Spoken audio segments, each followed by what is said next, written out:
Hello दोस्तों। मैं धीरेन्द्र कुमार आप सभी का स्वागत करता हूँ। मैं आप सभी को हिंदी का व्याकरण पढ़ा रहा हूँ और हिंदी के व्याकरण में हम लोगों ने बात करनी शुरू करी है संज्ञा के ऊपर। और संज्ञा में हम लोग बात कर रहे थे उत्पत्ति के आधार पर।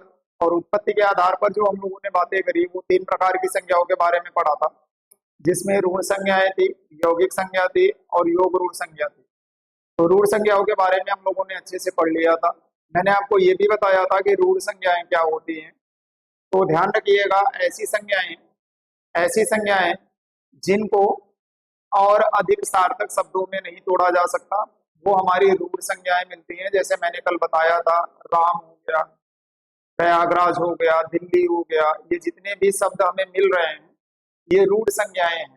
ठीक है। तो आज मैं उसी चीज को आगे की ओर बढ़ाने का प्रयास करता हूं और आज हम पढ़ेंगे यौगिक संज्ञाओं के बारे में। तो चलिए देर ना करते हुए चीजों की शुरुआत करते हैं। तो आज हम लोग पढ़ेंगे यौगिक संज्ञा के बारे में। तो देखिए यौगिक संज्ञा क्या होती है।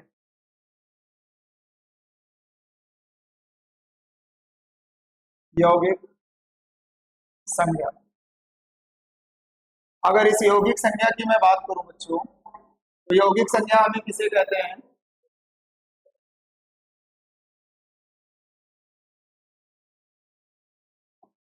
देखिए,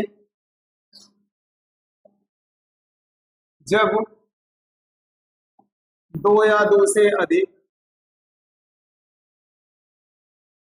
दो या दो से अधिक, जब दो या दो से अधिक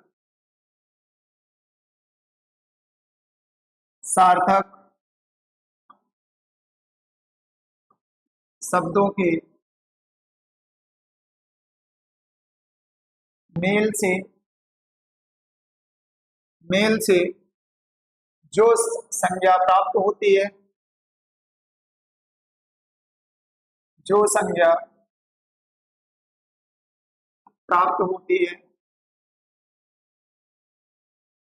यहां से जब हटा देते हैं, जो संज्ञा प्राप्त होती है उसे उसे यौगिक संज्ञा कहते हैं। यौगिक संज्ञा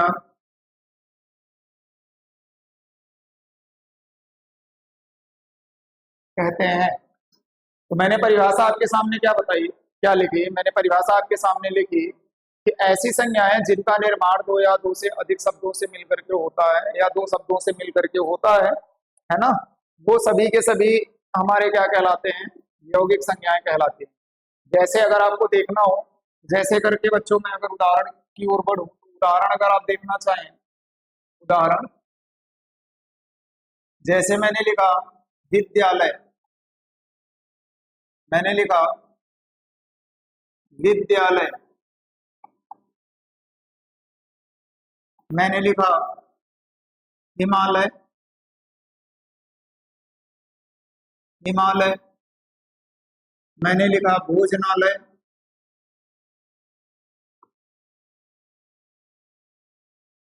भोजनालय।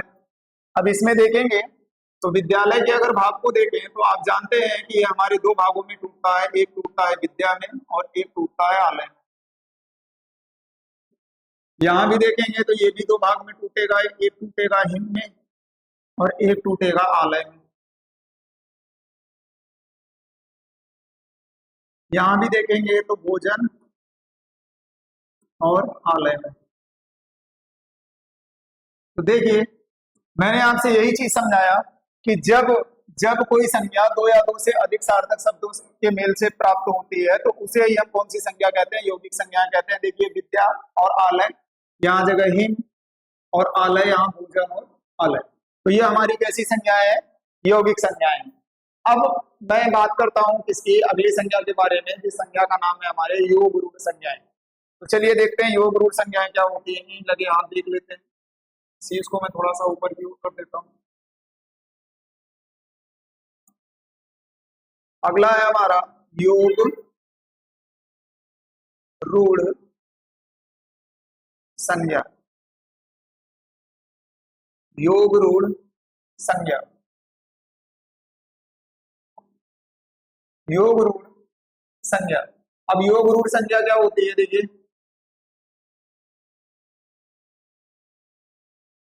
योग रूढ़ संज्ञाएं क्या होती हैं, जरा ध्यान से देखिएगा, समझिएगा।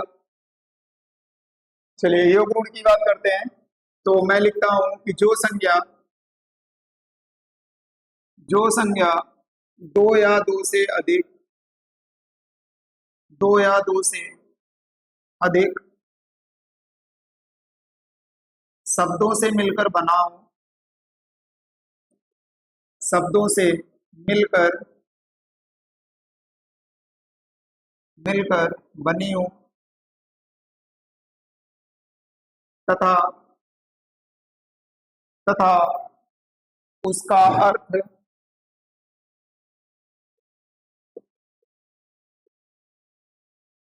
उसका अर्थ सामान्य न होकर सामान्य न होकर किसी विशेष व्यक्ति या स्थान का बोध कराए बोध कराए योग रूढ़ संज्ञाएं कहलाती हैं। योग रूढ़ संज्ञाएं या योग रूढ़ संज्ञा कहलाती है। योग रूढ़ संज्ञा कहलाती है।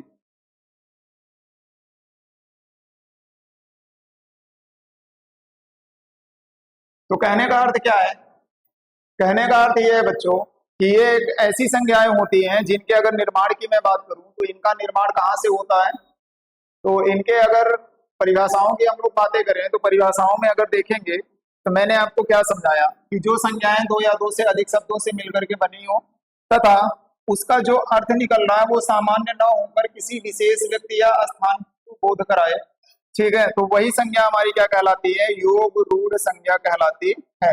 अब उदाहरण स्वरूप चलिए देखते हैं, चीजों को जरा समझते हैं।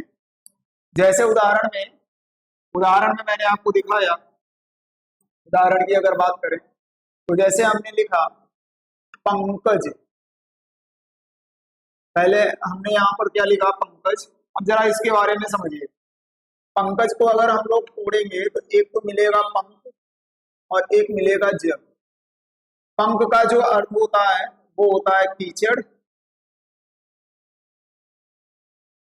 कीचड़, और ये हो गया जन्म, यानी कीचड़ में जन्मा, कीचड़ में जन्मा। तो पंकज का अर्थ तो ये होता है, लेकिन अगर विशेष अर्थ देखें इसका, अगर इसके विशेष अर्थ की बात करें, विशेष अर्थ की अगर बात करें तो ये विशेष अर्थ किसको दिखाता है, पंकज का जो अर्थ होता है वो कौन सा होता है, कमल से। किससे होता है, कमल से। तो देखिए बने तो दो या दो से अधिक शब्दों से, है ना, इनका सामान्य अर्थ तो अलग निकल रहा था, लेकिन अगर विशेष दृष्टि हम विशेष अगर अर्थ के बारे में हमने जब चर्चा करी, इसका जो विशेष अर्थ निकल करके आया वो क्या निकल करके आया, कमल का। फिर जैसे हमने लिखा उदाहरण में, अगला उदाहरण में मैंने लिखा नीलकंठ, नीलकंठ। अब नीलकंठ के बारे में अगर देखोगे तो यहाँ जगह आपको एक चीज समझ में आएगा, यहाँ हो जाएगा नील मतलब नीला, कंठ मतलब होता है गला, है ना।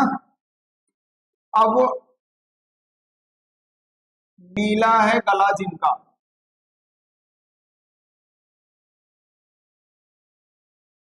गला जिनका, तो ये तो हमारा सामान्य अर्थ निकल रहा है, नीला है गला। तो अब इसके अगर विशेष अर्थ की मैं बात करूं, इसके अगर मैं विशेष अर्थ की बात करूं, विशेष अर्थ, तो विशेष अर्थ को अगर हम लोग देखेंगे तो ये हमारा विशेषता किसके लिए होता है, भगवान शिव के लिए, भगवान शिव के लिए ये शब्द प्रयोग किया जाता है। तो ये हमारी बातें रही, ये हमारी बातें रही कौन कौन से संज्ञाओं के बारे में, और यौगिक संज्ञा के बारे में और योग रूढ़ संज्ञाओं के बारे में। आशा करते हैं कि ये दोनों टॉपिक आज आपको समझ में आए हैं।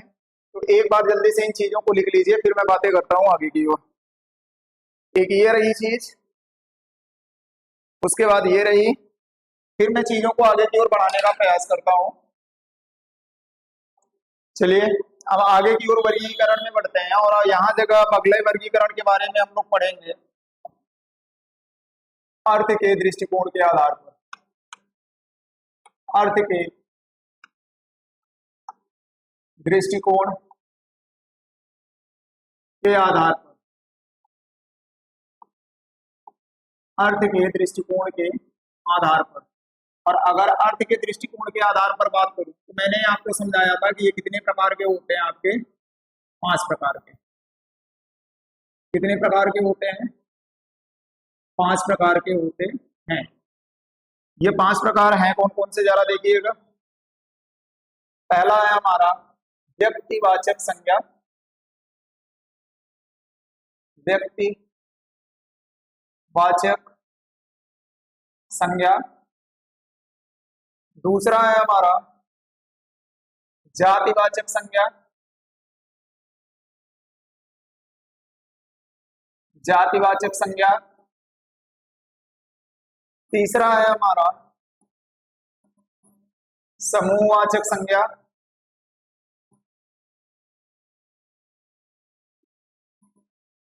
समूहवाचक संज्ञा। चौथा है हमारा पदार्थवाचक, पदार्थवाचक या द्रव्यवाचक संज्ञा, द्रव्यवाचक संज्ञा। और पांचवा हमारा निकल करके आ रहा है भाववाचक संज्ञा।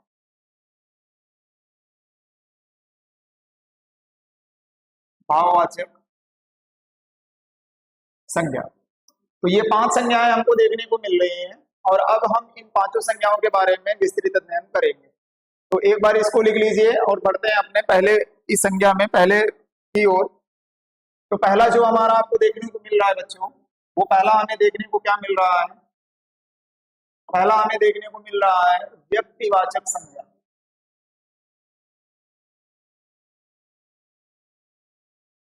व्यक्तिवाचक संज्ञा। और इस अगर व्यक्तिवाचक संज्ञा की अगर मैं इसको अगर मैं परिभाषित करूं तो जिस शब्द से, जिस शब्द से किसी विशेष, किसी विशेष व्यक्ति, वस्तु तथा स्थान, किसी विशेष व्यक्ति, वस्तु तथा स्थान आदि का, आदि का बोध होता है, बोध होता है, व्यक्तिवाचक संज्ञा कहलाती है। व्यक्तिवाचक संज्ञा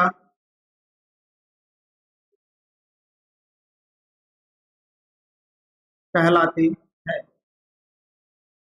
यानी किसी विशेष व्यक्ति, वस्तु या स्थान का अगर बोध हो जाता है तो ये हमारी कौन सी संज्ञाएं कहलाती हैं? व्यक्तिवाचक संज्ञाएं कहलाती हैं। जैसे अगर देखिए व्यक्तिवाचक संज्ञा के अगर हम लोग क्या करें, उदाहरणों को देखें, तो मैं एक उदाहरण की लिस्ट तैयार करूंगा आपके लिए, सूची। तो यहां जगह जैसे मैंने लिखा व्यक्तियों के नाम, है ना, या व्यक्ति का नाम, उदाहरण मैं बता रहा हूं आपको, उदाहरण। और उदाहरण में शुरुआत करेंगे व्यक्तियों के नाम। ये भी कैसे आते हैं व्यक्तिवाचक संज्ञा में? व्यक्ति का नाम।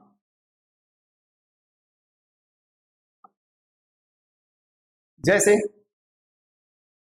जैसे मैंने लिखा राम, मैंने लिखा श्याम, मैंने लिखा सीता। ये जितने भी हमारे नाम हैं, ये सभी के सभी कैसे हैं? व्यक्तिवाचक संज्ञा। फिर मैंने लिखा वस्तु का नाम, वस्तु का नाम, वस्तु का नाम। जैसे मैंने लिखा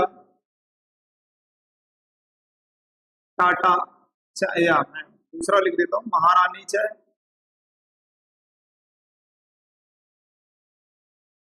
महारानी चाय, है ना? अच्छा, मैंने लिखा रामायण, मैंने लिखा कुरान, मैंने लिखा बाइबिल,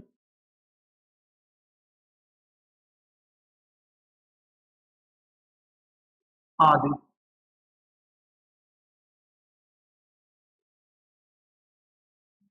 उसके बाद स्थान का नाम, स्थान का नाम। जैसे मैंने लिखा प्रयागराज,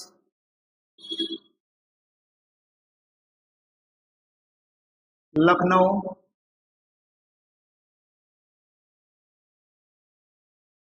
बुलंदशहर,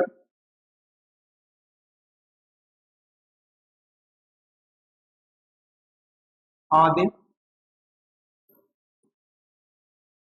अब इसमें देखिए, अभी मैंने आपके सामने तीन तरीके के उदाहरण लिखे, तो जरूरी नहीं है कि केवल यही तीन हमारे व्यक्तिवाचक संज्ञाएं बनती हैं, कुछ अन्य उदाहरण भी होते हैं। तो मैं इनका क्या करता हूँ, एक लिस्ट बना करके आपको दिखाता हूँ, कि जिससे ये चीजें आपको ध्यान रहे कि कौन कौन सी संज्ञाएं हमारी आपके व्यक्तिवाचक संज्ञा में देखने को मिलेगी। ठीक है, तो जैसे अगर मैं आगे की ओर अगर अब मैं बात करूं, तो जैसे दिशाओं के नाम अगर देखोगे,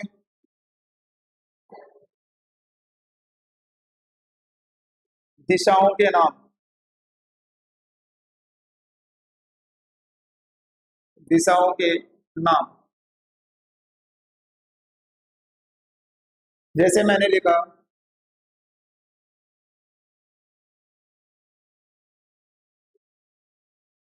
पूर्व, पश्चिम, उत्तर, दक्षिण, आदि। जैसे देशों के नाम,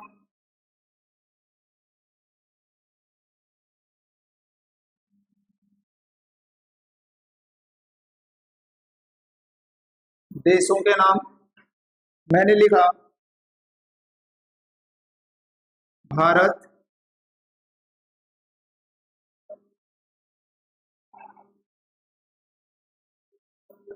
भारत, ईरान, इराक,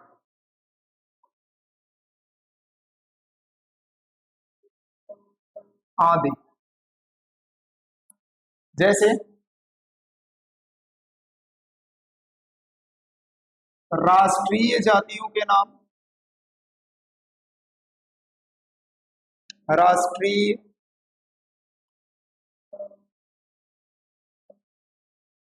जातियों के नाम।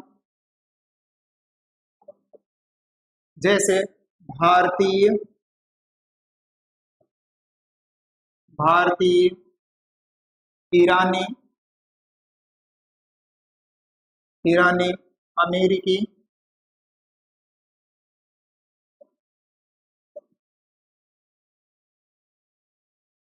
आदि।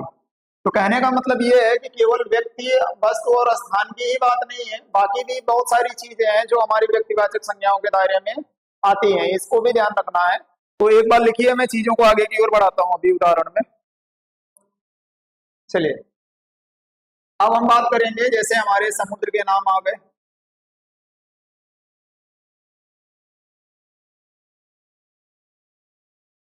समुद्र के नाम। तो समुद्र में अगर जैसे देखेंगे, काला सागर, भूमध्य सागर, हिंद महासागर, प्रशांत सागर, मृत सागर,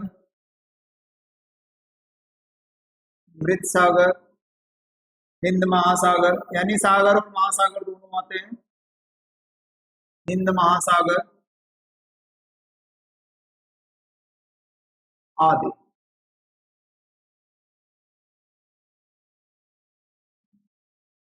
इसके बाद नदियों के नाम ले लेते हैं भाई, ये भी हमारे आते हैं,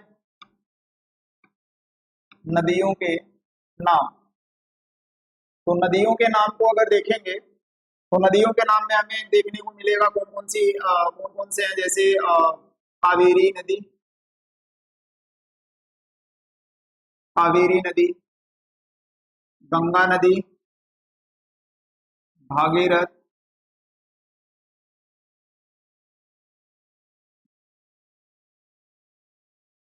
भागीरथ, यमुना नदी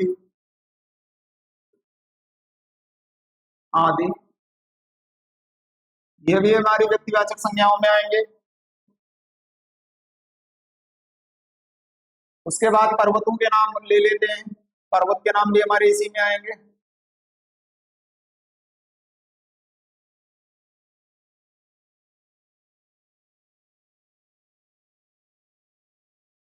पर्वतों के नाम जैसे हिमालय पर्वत,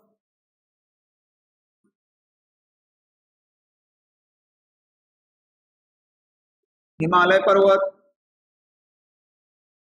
विंध्याचल पर्वत,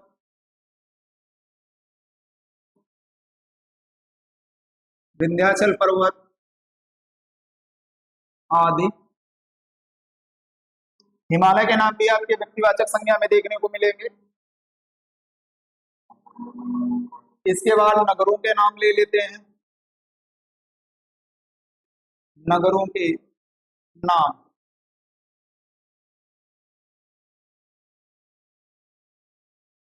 नगर के नाम तो ऑलरेडी लिख चुके हैं, पहले से ही हम लोग लिख चुके हैं, खैर तो कोई बात नहीं, दिखाना है तो दिखा दो। जैसे वाराणसी,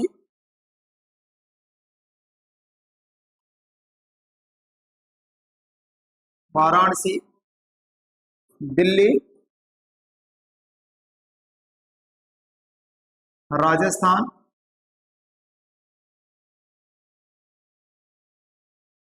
आदि।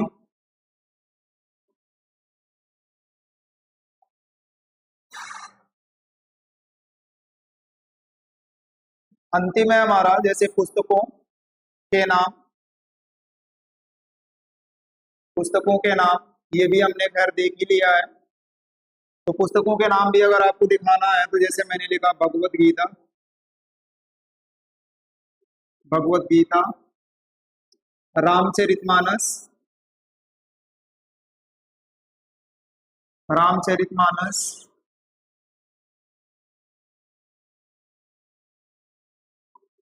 पुराण आदि। समाचार पत्रों के नाम भी आपको इसी में देखने को मिलते हैं, समाचार पत्रों के नाम,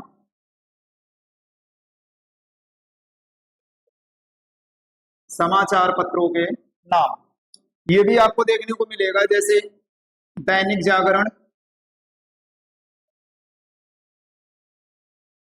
दैनिक जागरण, अमर उजाला,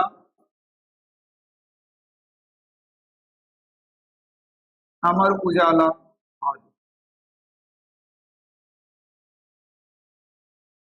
तो ये हमने क्या किया, ये हमने आपको बताया कि केवल जरूरी नहीं है कि व्यक्तियों, वस्तुओं और स्थानों के नाम को ही व्यक्तिवाचक संज्ञा कहते हैं।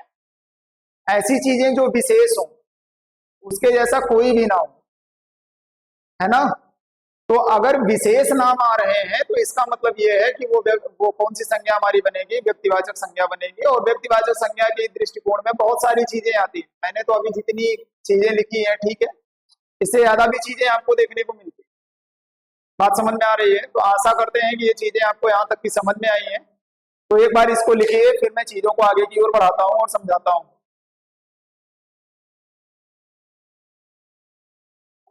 तो मित्रों आज के लिए बस इतना ही, क्योंकि जो लेक्चर है वो ज्यादा बड़ा हो जाएगा, तो बाकी बातें इसमें कल की और करेंगे। आज मैंने आपको समझाया कि यौगिक संज्ञा क्या होती है और योग रूप संज्ञा क्या होती है। उसके बाद उत्पत्ति के आधार अर्थ के दृष्टिकोण के आधार पर मैंने 5 प्रकार की संज्ञाओं के बारे में बताया, और जिसमें हम लोग पहली संज्ञा का वर्णन कर लिया। तो यहाँ तक की पढ़ाई लिखाई आप लोग करिए, कल फिर मिलते हैं आपसे इसी के आगे। तब तक के लिए सबको बहुत बहुत धन्यवाद।